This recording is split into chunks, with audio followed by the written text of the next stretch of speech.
Ambassador Sarah Chen stood at the tall windows of her office, watching the 3 moons of Nexus Prime rise over the crystal spires of the Galactic Council's capital city. 50 years. It had been 50 years since humanity first walked these halls as the newest members of the galaxy's greatest civilization.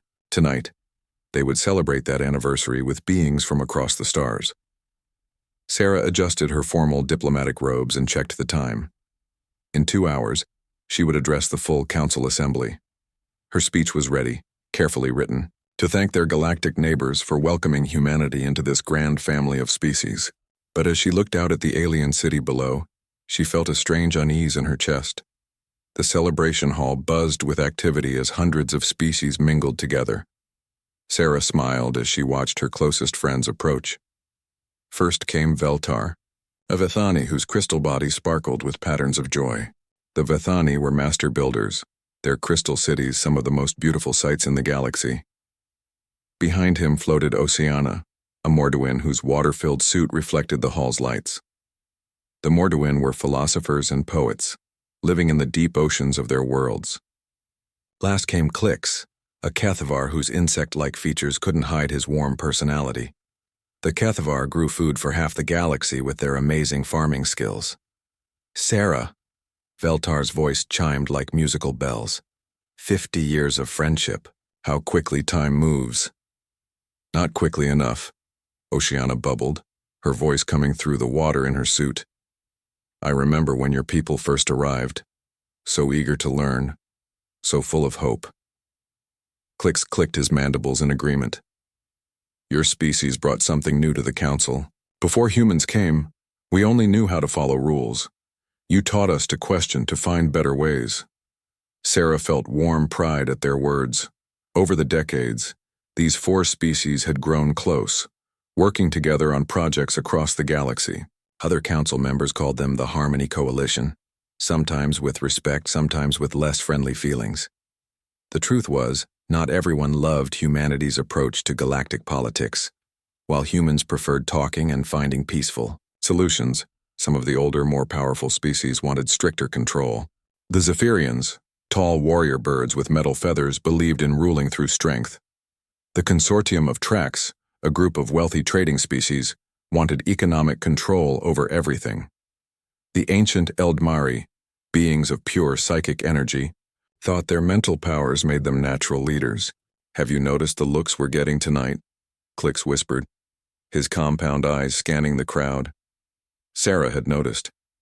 Zephyrian officials watched them with cold stares. Consortium traders whispered among themselves whenever the friends laughed together. Even some Eldmari had paused their floating meditations to observe the group. They think we're too soft, Oceana said sadly. Chancellor Vextar spoke to the Trade Committee last week. He said our bleeding hearts were making the Outer Rim territories think they could ignore council law. Sarah's jaw tightened. The Outer Rim territories were newer council members, species that had joined peacefully rather than being conquered.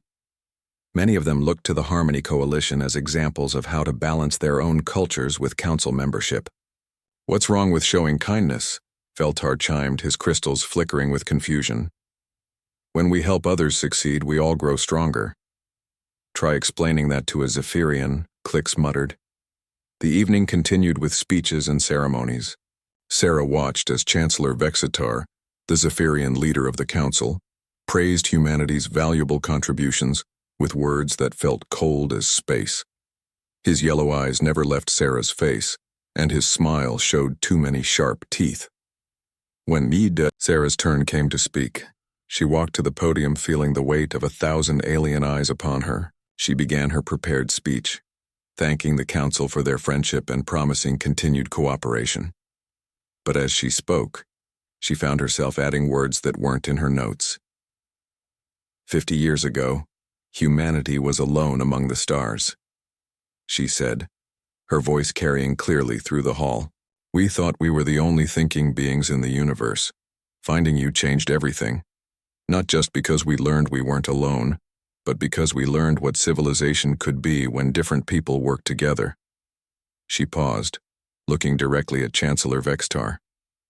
Some say that showing mercy is weakness, that helping others makes us vulnerable. But humanity has learned something different in our time here. We've learned that true strength comes from the bonds we build with each other. When we lift others up, they lift us up in return. The Harmony Coalition members glowed, bubbled, and clicked with approval. But Sarah noticed how many other faces remained cold and expressionless. After the ceremony, Sarah returned to her quarters feeling troubled. Something was changing in the council, and not for the better. The powerful species were growing impatient with what they saw as weakness from the coalition. There had been talks of firmer measures and necessary corrections in recent months. She was preparing for bed when her communication system chimed with an urgent message. The sender was encrypted, but she recognized the crystal harmonic patterns of Vethani technology. With growing worry, she accepted the call. Veltar's image appeared, but he was not in his usual cheerful state. His crystals pulsed with dark, fearful colors Sarah had never seen before. "Sarah, you must listen carefully," he said, his musical voice cracked with panic. "I am on my homeworld of Veth Prime. Something terrible is happening." "What's wrong?" Sarah leaned forward, her heart racing. "Our sensors show massive fleets moving toward Coalition space. They carry Council identification codes, but..." Veltar's crystals flickered with confusion. "Sarah, these are not peacekeeping fleets. These are war fleets. Hundreds of ships, all armed for battle." Sarah's blood turned cold. "War fleets? But there's no war. The Outer Rim territories have been quiet for months. That's what makes no sense," Veltar continued. "The fleets are heading for our worlds, for Morduan space, for Kethvar colonies. Sarah, I fear they are coming for us." "That's impossible. The Council doesn't attack its own members." "I hope you are right." Veltar's image began to break up as interference filled the channel. "But if you are wrong, Sarah, remember our friendship. Remember what we built together. Remember that some things are worth fighting for, even if fighting goes against everything you believe." The transmission cut to static. Sarah stared at the empty screen, her mind racing. It couldn't be true. The Council was a civilization built on law and order. They didn't attack their own members without cause, without trials, without warning. But as she thought about Chancellor Vextar's cold eyes and sharp smile, about the whispered conversations and hostile looks, a horrible possibility began to form in her mind. What if the Council's patience with the Harmony Coalition had run out? What if they had decided that humanity's influence was too dangerous to allow? She activated her emergency communication system and began composing a message to Earth. If Veltar was right, if war fleets were moving against the Coalition worlds, then humanity needed to know. Earth needed to prepare for the possibility that their 50 years of peaceful cooperation were about to end in the worst possible way. As she wrote, Sarah's hands shook with fear and anger. For 50 years, humanity had tried to be the peacemakers of the galaxy. They had shown mercy to enemies, helped struggling worlds, and always chosen negotiation over violence. They had believed that their example could make the galaxy a better place. If the Council was truly planning to destroy their friends, then humanity was about to learn a terrible lesson about the price of trusting others with their loved ones' lives. Sarah Chen ran through the corridors of the Council building, her heart pounding with fear and desperation. The emergency session had been called for dawn, just hours after Veltar's terrifying message. She clutched her datapad, hoping against hope that she was wrong, that there was still time to prevent whatever was coming. The Council chamber was already full when she arrived. Representatives from hundreds of species filled the curved seats, their voices creating a buzz of confusion and concern. But what made Sarah's blood freeze was the sight of Chancellor Vextar at the central podium, his yellow eyes gleaming with satisfaction. "Friends and fellow Council members," Vextar began, his voice cutting through the noise like a blade, "we gather today to address a serious threat to our civilization's stability." Sarah pushed through the crowd, trying to reach the speaking platform. She had to warn them, had to tell them what Veltar had discovered. But as she moved, she noticed Council security forces blocking her path. Their hands rested on their weapons. "For too long," Chancellor Vextar continued, "we have allowed dangerous ideas to spread through our territories. Species that should be grateful for Council protection have instead been taught to question our authority. Worlds that should follow our guidance have been encouraged to resist our wisdom. A chill ran down Sarah's spine. He was talking about the Harmony Coalition. He was talking about everything they had worked for. The investigation is complete, Vextar announced, and the chamber fell silent. The species known as the Vethani, Morduin, and Kethavar have been found guilty of sedition. They have spread ideas of resistance and rebellion throughout the Outer Rim. They have weakened our unity and threatened our peace. Sarah finally broke through the crowd and reached the platform. Chancellor, please. You have to listen to me. But Vextar ignored her completely. Instead, he activated the chamber's main display screen. What appeared made every being in the room gasp in horror. The screen showed space battles. Massive council war fleets surrounded beautiful crystal cities, peaceful ocean worlds, and green farming colonies. Sarah watched in disbelief as orbital bombardment turned Vethani crystal spires to dust. Plasma beams boiled the oceans of Morduin worlds, killing millions of gentle philosophers in minutes. Kethvar agricultural domes exploded in balls of fire, their peaceful farmers offering no resistance even as death rained from the sky. No, Sarah whispered, her legs giving out as she fell to her knees. No, this isn't happening, but it was happening. On screen after screen, the genocide continued. Entire worlds burned, billions of innocent beings died. Children, artists, teachers, farmers, all murdered because they had dared to believe in peace and cooperation. The seditious elements have been removed, Chancellor Vextar announced with cold satisfaction. Order has been restored. The Outer Rim territories will understand that rebellion has consequences. Sarah found her voice and screamed with rage and grief. They weren't rebels. They were innocent people. They were my friends. For the first time, Vextar looked directly at her. His smile was cruel and satisfied. Yes, Ambassador Chen, your friends. The ones who corrupted our young species with their weak ideas about mercy and understanding. The chamber erupted in chaos. Some representatives shouted in horror at what they were seeing. Others sat in stunned silence. A few, Sarah noticed with disgust, were nodding in approval. You're monsters, Sarah said, tears streaming down her face. They never hurt anyone. All they wanted was to build a better galaxy. And that, Vextar replied, was exactly the problem. Their better galaxy had no place for strength, for order, for proper authority. They made our people soft. They made them question whether we knew best. The screens continued showing destruction. Sarah watched entire cities die, saw families torn apart by weapons fire, witnessed the end of civilizations that had taken thousands of years to build, and through it all she saw something else that made her sick with horror. Human ships were being destroyed too. What about our people? She demanded, pointing at the screen. Those are Earth vessels being attacked. Diplomatic ships, trade vessels, research stations. Contaminated, Vextar said simply. Your people who worked closely with the coalition species had been corrupted by their thinking. They too had to be cleansed. Sarah stared at him in complete shock. They weren't just committing genocide against the coalition species. They were murdering humans too. Her people, her friends, her colleagues who had dedicated their lives to building bridges between species, all dead because they had believed in peace. How many? She whispered. How many what, Ambassador?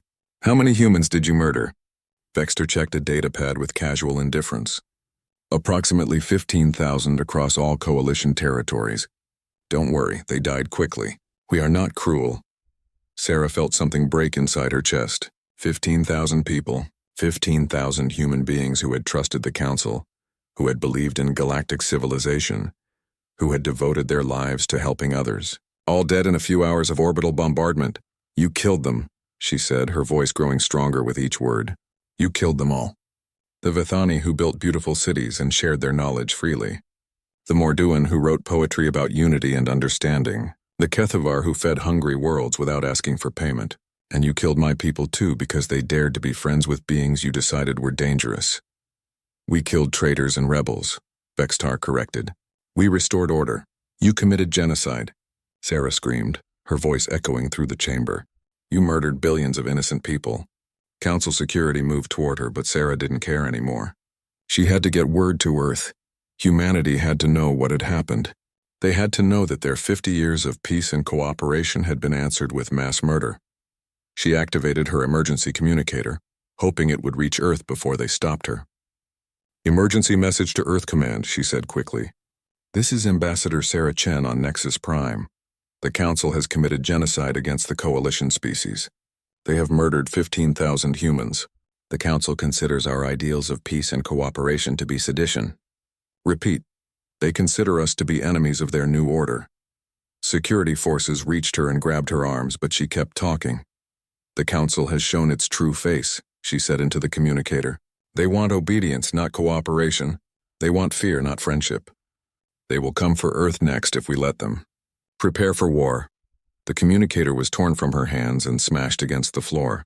But the message was sent. Somewhere across the galaxy, Earth would receive her warning. Humanity would know that their friends had been murdered and their own people marked for death. Take her to protective custody, Vextar ordered. The human ambassador is clearly distressed by recent events. She needs time to understand the necessity of what has been done. As they dragged her away, Sarah looked back at the screens still showing burning worlds. The Coalition species were gone, wiped out in hours because they had believed in something better than rule by fear. Her own people, thousands of them, were dead because they had chosen to work alongside aliens who valued peace. You made a mistake, she called out to Chancellor Vextar as the security forces pulled her toward the exit. You think humanity will accept this? You think we'll bow down and obey after you murdered our friends? Vextar's laugh was cold as ice. What choice do you have, Ambassador? Your people are weak. They choose talking over fighting, mercy over strength. They will protest and complain, but in the end they will submit, because that is what weak species do when faced with real power. Sarah smiled despite her tears, despite her grief, despite the horror of what she had witnessed. Chancellor, you're about to discover something about humanity that 50 years of peace kept hidden from you. We don't choose mercy because we're weak. We choose mercy because we're strong enough to afford it. But when someone murders our friends and threatens our children, when someone mistakes our kindness for weakness, and she looked him directly in the eyes as the security forces dragged her toward the door, that's when you learn what happens when humanity stops choosing to be merciful. President Maria Martinez stared at the decoded message from Ambassador Chen, reading it for the third time. Her hands shook with anger as the words burned into her mind. Genocide. 15,000 humans murdered. The Council showing its true face and preparing for war. Around the emergency meeting table sat Earth's top military and civilian leaders. General Harrison, head of Earth Defense Forces. Admiral Jessica Reeves, commander of the Sol Fleet. Director Kim of Intelligence Services. Secretary Walsh of Alien Affairs. All of them wore the same expression of shock and growing rage. Show me the footage again, President Martinez said quietly. The main screen lit up with images that had arrived from hidden sensors throughout Coalition space. Crystal cities reduced to glowing dust. Ocean worlds boiling under plasma bombardment. Peaceful farming colonies burning while their inhabitants died without fighting back. And scattered among the destruction, the broken hulls of Earth vessels. Diplomatic ships, research stations, trade freighters, all destroyed without warning. My God, Secretary Walsh whispered. They're all dead. Every single Coalition world wiped clean. 15,000 of our people, General Harrison said, his voice thick with emotion. Scientists, diplomats, teachers, traders, people who went out there to build bridges and make friends. Admiral Reeves leaned forward, her eyes cold as winter. Madam President, we need to respond. We can't let this stand. Respond how? Director Kim asked. We have maybe 50 warships in the entire fleet. The Council commands thousands of species, millions of ships. If we attack them directly, they'll destroy Earth. President Martinez studied the faces around her. These people had spent their careers building a peaceful Earth, a planet that had put away its weapons and chosen diplomacy over war. For 50 years, humanity had been the galaxy's peacemakers, the species that helped others solve their problems without violence. But as she watched the footage of burning worlds and murdered friends, Martinez felt something cold and hard forming in her chest. Something that had been sleeping for 5 decades was beginning to wake up. Jessica, she said to Admiral Reeves, tell me about the hidden projects. The room fell silent. Everyone knew about the rumors, but they had never been confirmed. Stories about secret shipyards, hidden weapons research, classified military programs that officially didn't exist. Admiral Reeves glanced around the table, then nodded slowly. Project Sleeping Giant, authorized by Presidential Order 7749 in 2175. 47 years of secret construction and preparation. Preparation for what? Secretary Walsh asked. For the possibility that our idealism might not be enough, President Martinez answered. For the chance that being nice to our galactic neighbors might not keep our children safe. She activated her presidential codes and brought up files that only 3 people on Earth were cleared to see. The screen filled with technical drawings, construction reports, and budget allocations that had been hidden in Earth's civilian infrastructure projects for decades. Sweet Jesus, General Harrison breathed. How long have we been building this? Since the day we joined the Galactic Council, Martinez replied. Oh, we meant every word about peace and cooperation. We genuinely wanted to make the galaxy a better place, but we also remembered that Earth's history is full of civilizations that trusted their neighbors right up until those neighbors decided to destroy them. The files showed the truth that humanity had hidden for half a century. While publicly advocating peace, Earth had been quietly preparing for war. Massive shipyards built inside hollowed-out asteroids, weapons research facilities hidden on the dark side of the moon, manufacturing centers disguised as mining operations throughout the asteroid belt. Admiral Reeves stood and walked to the display. For 47 years, we've been building ships and weapons using technology learned from every species we befriended. Vathani crystal matrix shields, Morduan flow-state targeting systems, Kethvar adaptive camouflage, even some Zephyrian weapon designs that we acquired through various means. How many ships? President Martinez asked. As of today, 843 combat vessels ranging from destroyers to dreadnoughts, plus support craft, supply ships, and specialized warfare platforms. Director Kim stared at the numbers.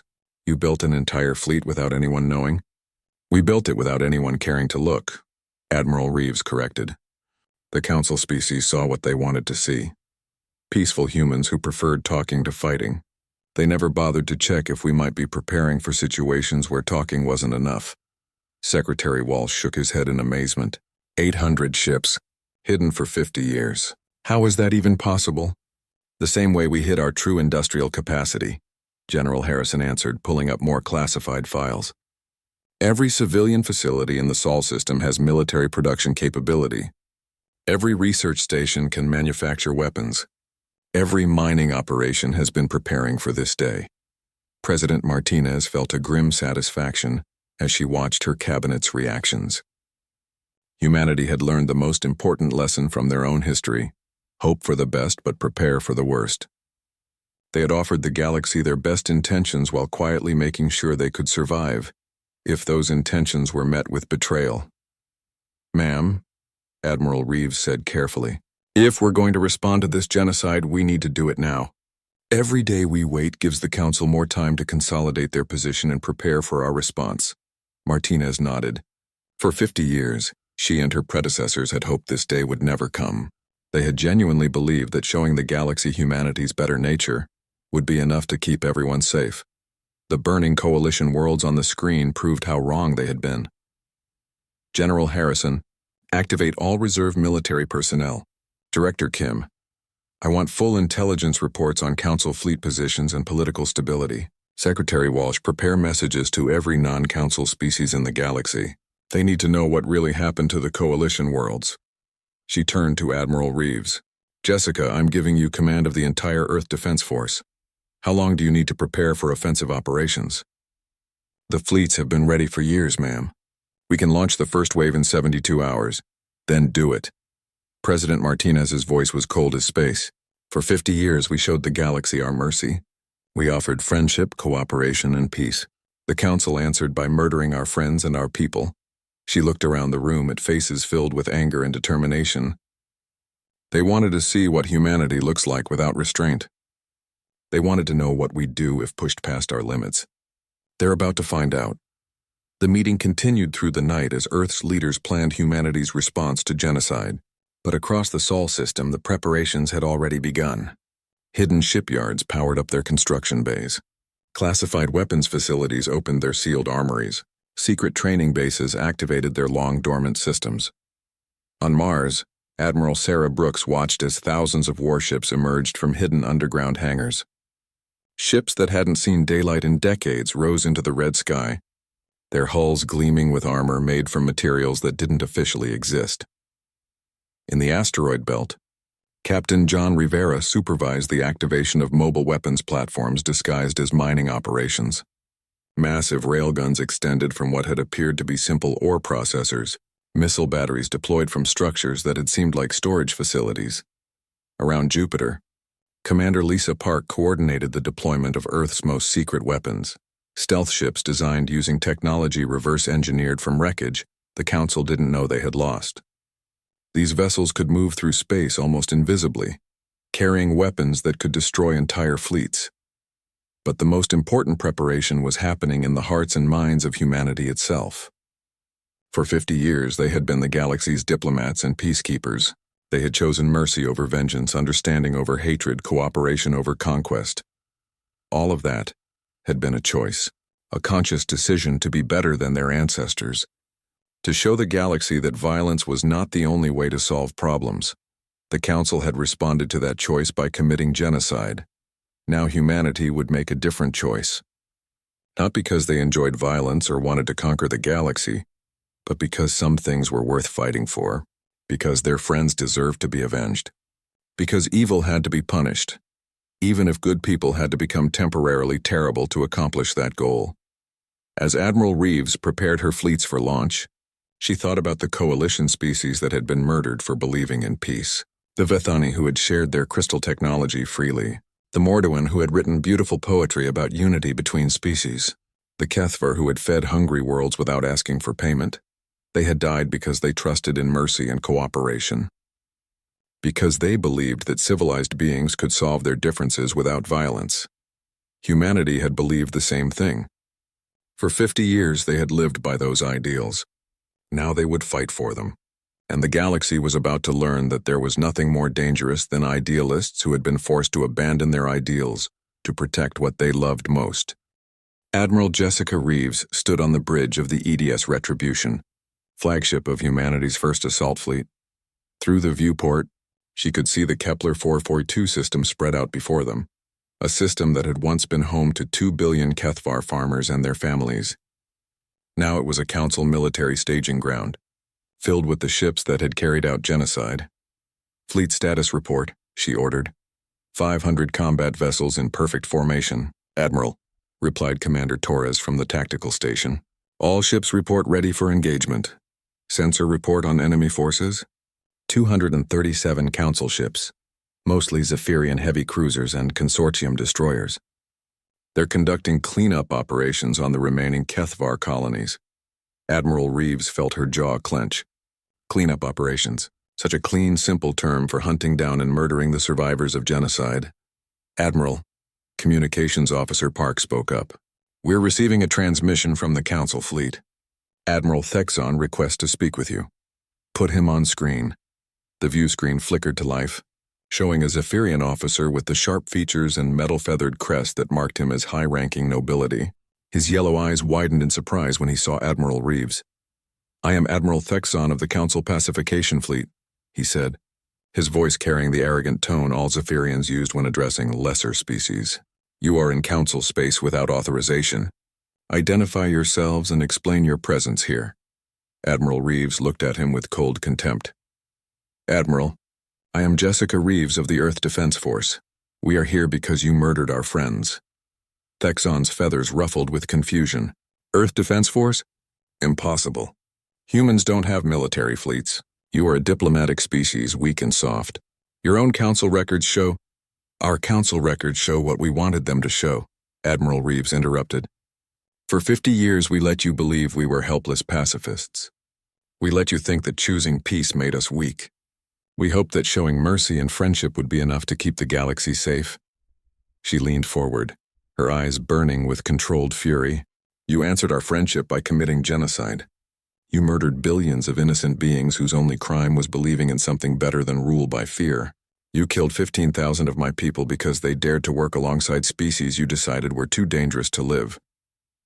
Admiral Thexon was staring at the fleet displays now, finally realizing what he was facing. 500 human warships, each one larger and more advanced than anything in the Council databases. Ship designs that shouldn't exist, carrying weapons that had never been seen before.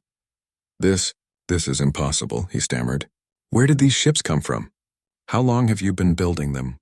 Since the day we joined your council, Admiral Reeves replied. We hoped we'd never need them. We prayed that the galaxy was full of civilized beings who could solve their problems without violence. You've proven us wrong. You lied to us. For 50 years you pretended to be peaceful while secretly building weapons of war. Admiral Reeves's laugh was cold as vacuum. No, Admiral. We didn't lie. We genuinely wanted peace. We truly believed in diplomacy and cooperation.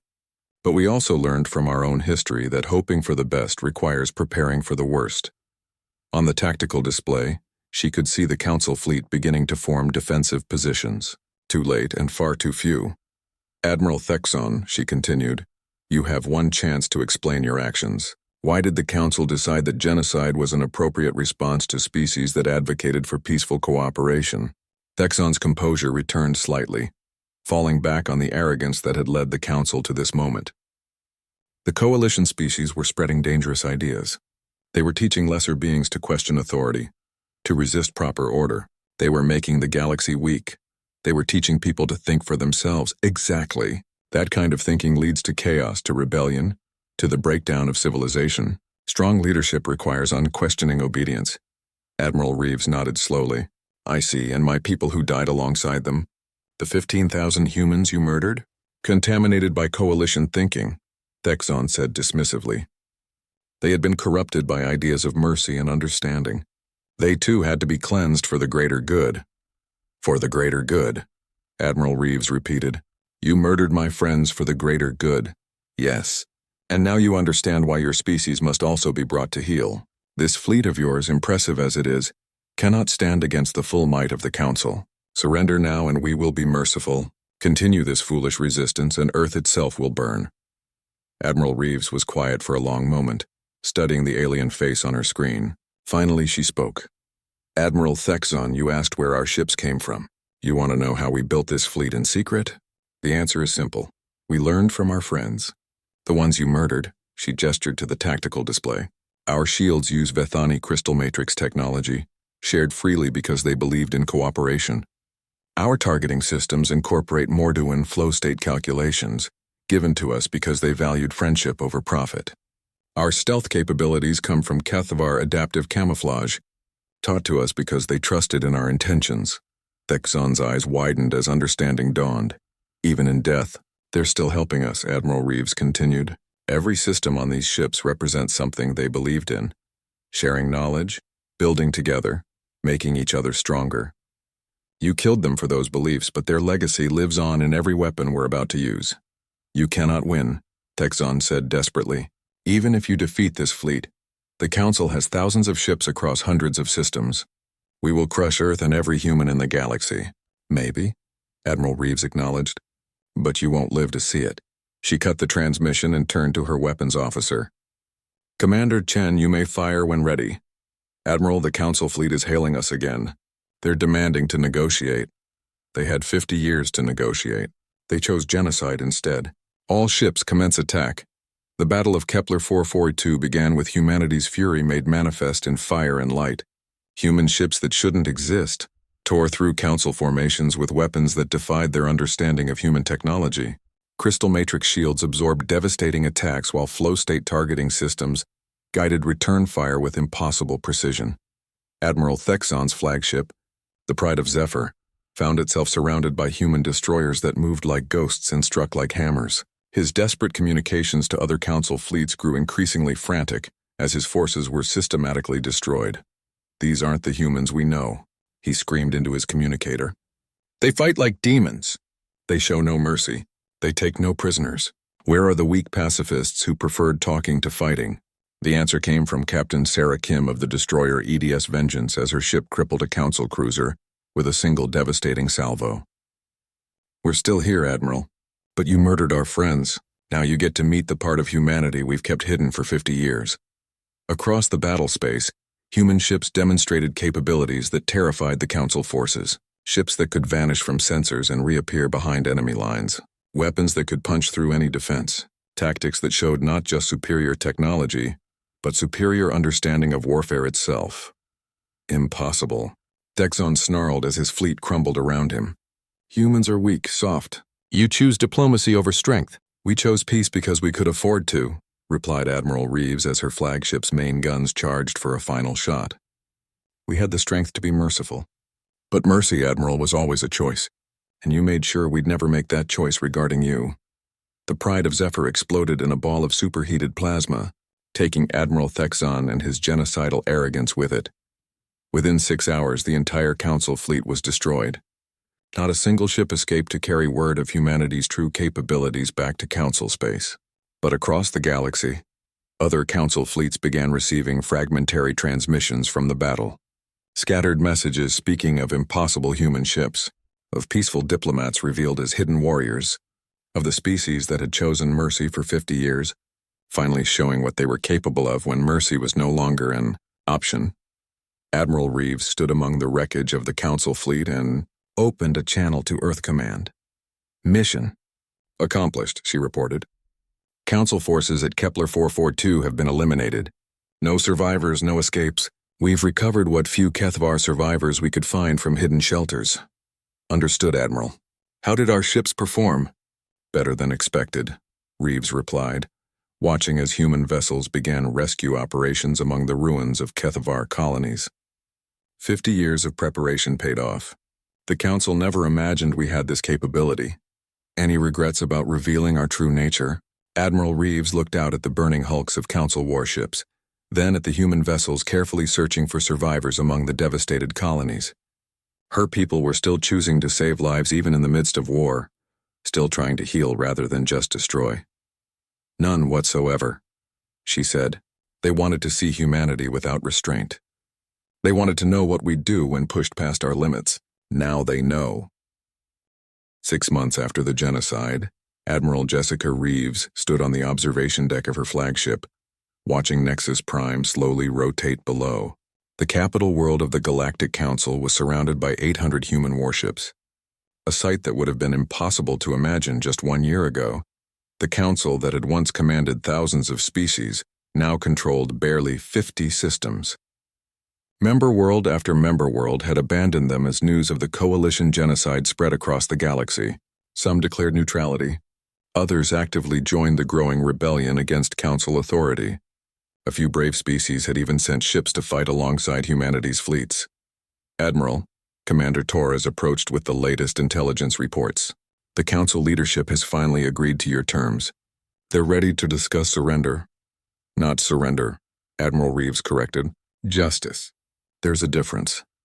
For half a year, humanity had waged a campaign unlike anything the galaxy had ever seen. Not random destruction or conquest, but surgical strikes against those responsible for genocide. Human fleets hunted down every ship that had participated in the Coalition massacres, every officer who had given orders to fire on civilian targets, every official who had voted to approve the cleansing operations. The galaxy watched in amazement as humanity demonstrated something new: precision vengeance. They could have destroyed entire worlds in their anger. But instead they targeted only those who deserved punishment. They could have conquered Council space, but instead they liberated it and gave freedom to species that had lived under authoritarian rule for centuries. "Status report on the liberation fleets?" Admiral Reeves asked. "Excellent progress, ma'am. Admiral Chen's 4th Fleet just finished establishing the new government on Rigel 7. The Altarian people are finally free to rule themselves after 300 years of Council oppression. Admiral Park's 6th Fleet helped the Centauri Collective establish their own defense force yesterday." Admiral Reeves nodded with satisfaction. This was what the Coalition species would have wanted. Not revenge for revenge's sake, but justice that led to a better galaxy. Every world humanity liberated was given the choice to govern itself, to form its own alliances, to live according to its own values. And the war crimes trials? Proceeding on schedule. The testimony from survivors is difficult to hear but necessary. The galaxy needs to understand what the Council really did. The trials had been Admiral Reeves's idea. Rather than simply executing the genocide participants, humanity had insisted on full legal proceedings. Every atrocity was documented. Every crime was proven. The entire galaxy could see the evidence of what happened when power-hungry leaders decided that peaceful cooperation was too dangerous to allow. A communications alert chimed. "Admiral, incoming transmission from Nexus Prime. Chancellor Vextar requests permission to come aboard." "Granted." Have him escorted to Conference Room Alpha. Maximum security. 20 minutes later, Admiral Reeves faced the Zephyrian leader across a metal table. Vextar looked nothing like the arrogant chancellor who had announced the genocide 6 months ago. His metal feathers were dull and broken, his yellow eyes filled with desperate fear. "Admiral Reeves," he began, his voice shaking, "surely we can reach some accommodation. The Council is willing to make reparations for the unfortunate events concerning the Coalition species." Unfortunate events? Admiral Reeves's voice was cold as space. "You mean the systematic genocide of 3 entire species?" "There were excesses, yes, but you must understand. We were trying to preserve galactic order. We were protecting civilization itself from dangerous ideas." Admiral Reeves studied him with disgust. Even now, facing complete defeat, Vextar still couldn't admit that murdering billions of innocent beings was wrong. He still believed that his actions had been justified. "Chancellor, do you know what humanity learned during our 50 years in the Council?" Vextar looked confused by the question. What do you mean?" "We learned that most species in this galaxy are decent people who want to live in peace with their neighbors. We learned that different cultures can work together if they're willing to compromise and understand each other. We learned that the universe is vast enough for everyone to find their place." She leaned forward, her eyes burning with controlled anger. "But we also learned that there are some beings who see cooperation as weakness, who view mercy as an invitation to take advantage, who believe that might makes right and that the strong should rule over the weak." "The strong do rule," Vextar said reflexively. "That is the natural order. That is how civilization functions." "No, Chancellor, that's how tyranny functions. Civilization is when the strong choose to protect the weak instead of exploiting them." Admiral Reeves activated the room's display screen. Images appeared showing the reconstruction efforts on former Coalition worlds. Human engineers working alongside alien volunteers to rebuild crystal cities. Kethvar survivors teaching new farmers how to grow food on devastated soil. Morduan poets composing new verses about hope rising from ashes. "This is civilization," she said. "Different species working together to heal what you destroyed. The strong helping the weak not because they have to, but because it's right."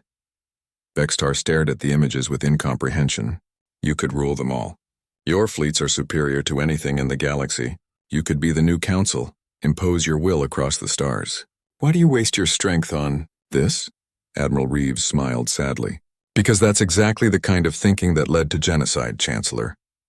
The belief that having power means you should use it to control others." She stood and walked to the viewport, looking out at the diverse fleet surrounding Nexus Prime. Human ships flew alongside vessels from dozens of species that had joined them not as subjects, but as allies. Equals working together toward common goals. "For 50 years, we tried to show the galaxy a different way," she continued.